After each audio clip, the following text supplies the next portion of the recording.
सलीम साफ़ी साहब, ईरान जंग से मुतल्लिक आपसे पूछना चाहते हैं। अमेरिका ईरान जंग से मुतल्लिक अभी ट्रंप ने सीज़ फायर की को गैर मुअय्यना मुद्दत तक उसमें तौसीक़ कर दी है। कहते हैं ईरान के जवाब का इंतज़ार करेंगे।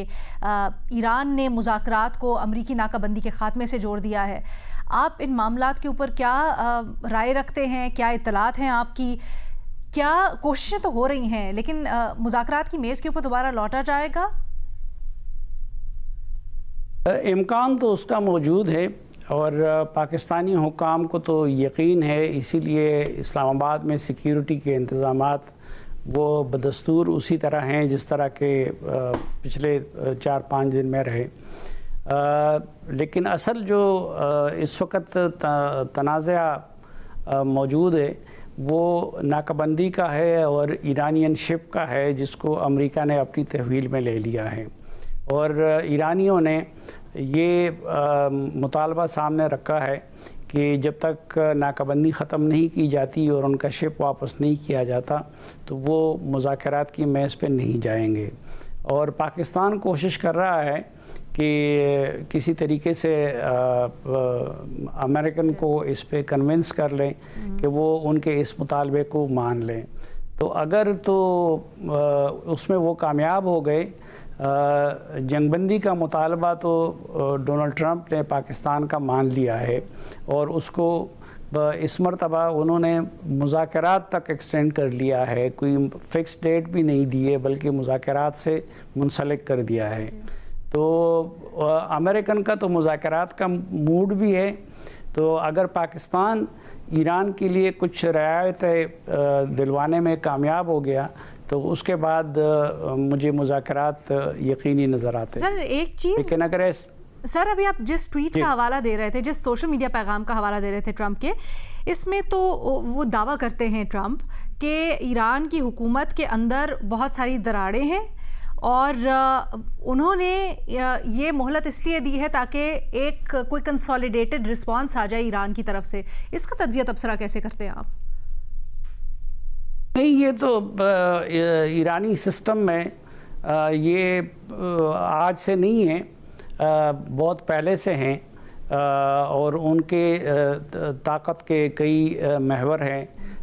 एक तरफ पॉलिटिकल लीडरशिप होती है, दूसरी तरफ जो अस्करी लीडरशिप, शूराए खबरगान और रहबर का इदारा होता है और फिर उनके पासदारान का ज़ाहिरी बात है कि वो भी एक ताकत रखते हैं।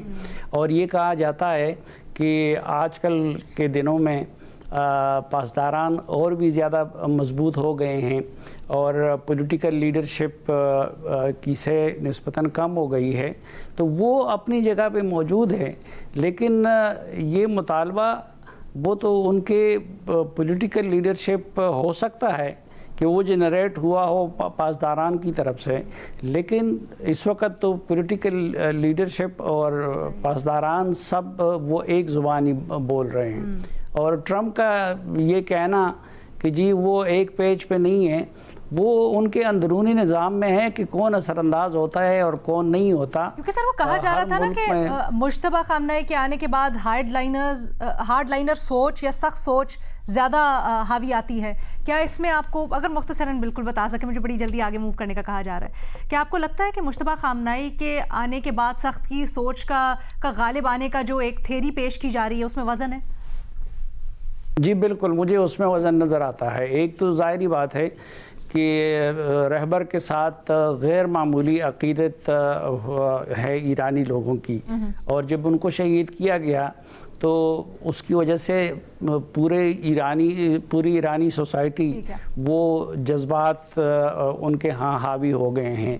और दूसरा, उसकी वजह से वो जो हार्डलाइनर जिनको हम कहते हैं मजहबी तबके को और उसको अहमियत मिल गई। फिर जब जंग छिड़ जाती है तो जंग में हर जगह पे फिर फ़ौज की ज़्यादा चलती है। वो कोई भी मुल्क हो तो जंग में हावी फिर फौज ही होती है, तो इस दौरान उनके पासदारान की ताकत भी वो एक सबसे ताकतवर बॉडी के तौर पर नज़र आता है। बहुत शुक्रिया सलीम साफ़ी साहब, तफसीलन हमें इसके ऊपर आगाह की राय से।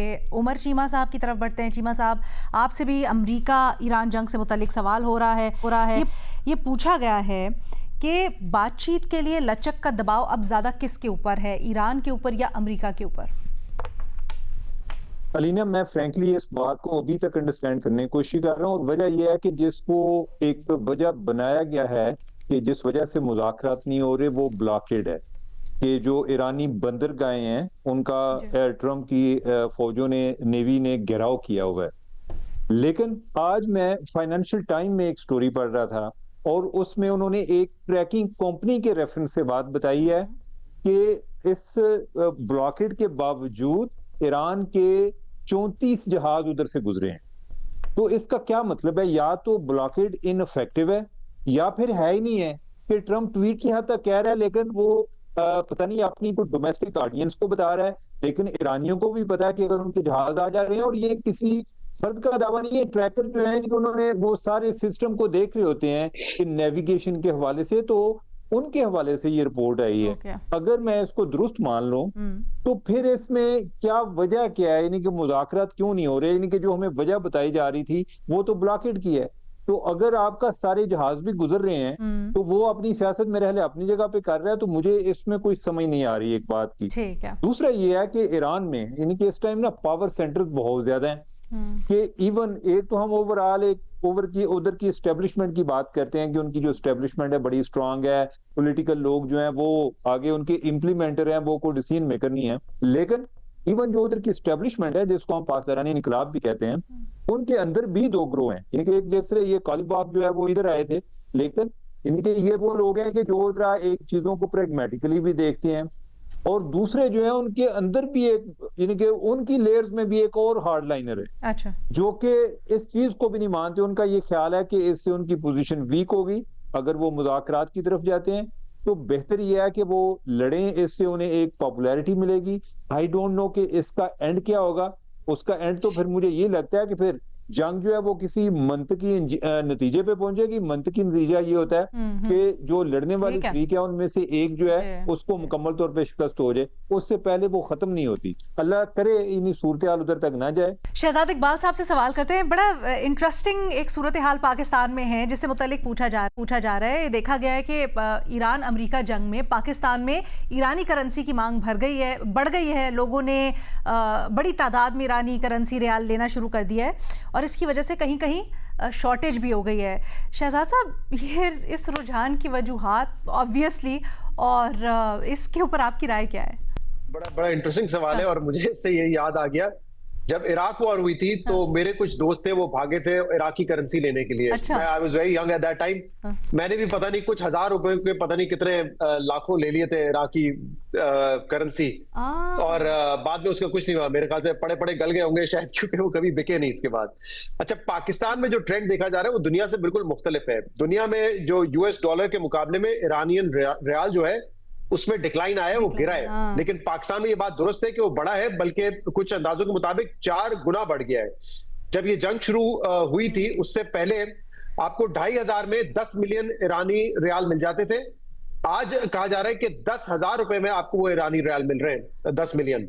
तो इससे अंदाजा लगा सकते हैं 2500 से 10,000। अब मुझे रिसेंट नहीं पता, बट ये ड्यूरिंग दिस मंथ ये हाई टच हुआ था। अच्छा, इसके 2 रीजन थे। एक जेन्युइन डिमांड है, और वो डिमांड ये है कि जो ट्रेडर्स हैं वो यहाँ पर भी जो इंपोर्टर्स हैं खासतौर पे वो ईरानी करेंसी ले रहे हैं और उसमें वो पेमेंट कर रहे हैं। और इसमें ऑयल एक बड़ा फैक्टर है, जो ईरान से अक्सर पाकिस्तान आता है, स्मगल होकर आ जाता है। तो उसकी जो ट्रेडिंग है वो अब ईरानियन रियाल में हो रही है। तो पाकिस्तानी जो लोग खरीद रहे हैं वो तेल, वो फिर रुपी कन्वर्ट करवाते हैं ईरानियन रियाल में और जाके वो तेल खरीद लेते हैं। इसके अलावा भी वो करेंसी जो है दूसरी गुड्स की, अशिया की इंपोर्ट एक्सपोर्ट में इस्तेमाल हो रही है। तो ये तो एक जेन्युइन डिमांड है। ये कितने अरसे जारी रहेगी किसी को नहीं पता। दूसरी जो डिमांड है वो हाईली स्पेकुलेटिव है और होल्डर्स की है, क्योंकि पाकिस्तान में लोगों का ख्याल ये है कि अब ईरान जो है माजी के मुकाबले में ऑयल ज्यादा एक्सपोर्ट कर रहा है, तो लिहाजा उनकी करेंसी को फायदा होगा, क्योंकि जब वो ज्यादा एक्सपोर्ट करेंगे ऑयल तो उनके पास डॉलर आएंगे और करेंसी आएंगी, जिसकी वजह से उनकी जो अपनी करेंसी है वो स्ट्रेंथन होगी, यानी कि ईरानियन रियाल स्ट्रेंथन होगा। दूसरा एक पहलू यह है कि जो इस वक्त निगोशिएशन हो रही है, तो कुछ लोग इस पे सट्टा लगाना चाह रहे हैं, स्पेकुलेट कर रहे हैं, एक रिस्क लेना चाह रहे हैं कि अगर कोई सेटलमेंट हो जाती है ईरान और अमेरिका के दरमियान, तो हो सकता है कि जो सैंक्शंस हैं ईरान पर वो हट जाए, जिसकी वजह से ईरान जो है वो तेल एक्सपोर्ट कर सके, गैस एक्सपोर्ट कर सके। और दूसरा जो 20 अरब डॉलर या 27 अरब डॉलर तक कहा जाता है कि फ्रीज है ईरानियन एसेट्स, उनको अगर अनफ्रीज किया जाता है, वो डॉलर ईरान के पास आते हैं, तो वो भी हेल्प करेगा उनकी करेंसी को फर्दर स्ट्रेंथन करने में। तो कुछ डिमांड जेन्युइन है, लेकिन वो भी नहीं पता कितने अरसे तक रहेगी, और कुछ डिमांड जो है वो हाईली स्पेकुलेटिव है और होर्डिंग कर रहे हैं लोग इस अंदाजे लगा के कि शायद बाद में उनको जाके फायदा होगा। मेरे तजुर्बे से जानना चाहते हैं तो मैंने इराकी दराम में नुकसान किया था, तो उसमें आप अगर वो एडवाइस लेना चाहते हैं तो ना करें। लेकिन आई होप चीज़ें सॉल्व हो जाएंगी। इन एनी केस इस तरह की गैम्बलिंग का तो मेरा ख्याल है नहीं एंडोर्स करना चाहिए, राइट?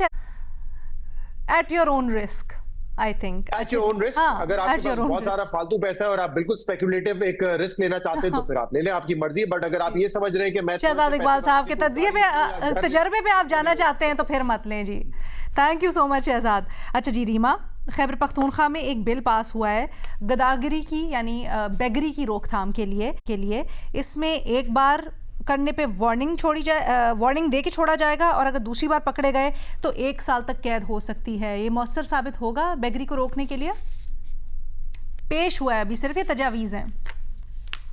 बिल्कुल इस तरह की पॉलिसीज से अग्री नहीं करती जो बेगरी को क्रिमिनलाइज करते हैं, उसमें क्रिमिनल लॉयत की सजाएं जो है वो उसके लिए इम्पोज करते हैं। ऑलरेडी पाकिस्तान में बहुत से कवानीन हैं बेगरी से रिलेटेड, और उसमें भी क्रिमिनल लॉयत की सजाएं भी हैं, और हम आए दिन देखते हैं कि लोगों को उठा के उन्हें डिटेन किया जाता है यही कह के कि वो जो है वो भीख मांग रहे हैं। देखिए दिल्ली हाई कोर्ट का बहुत अच्छा फैसला है कि अगर आपने इसको रोकना है तो फिर आपको जो कंडीशंस हैं, जो वजूहात हैं जो मजबूर करती हैं लोगों को कि वो भीख मांगे, उसको खत्म करने की जरूरत है। क्योंकि अगर आप बेगरी को क्रिमिनलाइज कर देंगे तो आप पॉवर्टी को क्रिमिनलाइज कर रहे हैं। तो मेरा ख्याल है हमें इस तरह भी, इस पॉइंट ऑफ व्यू से भी देखने की जरूरत है इस इशू को। लेकिन ये एक मुख्तलिफ इशू है, जो क्रिमिनल गैंग्स हैं जो लोगों को इस तरह मजबूर करती हैं कि वो मतलब उनके साथ बहुत ज्यादा ट्रैफिकिंग का भी इससे मामला जुड़ा है, वो मुख्तलिफ है, उसको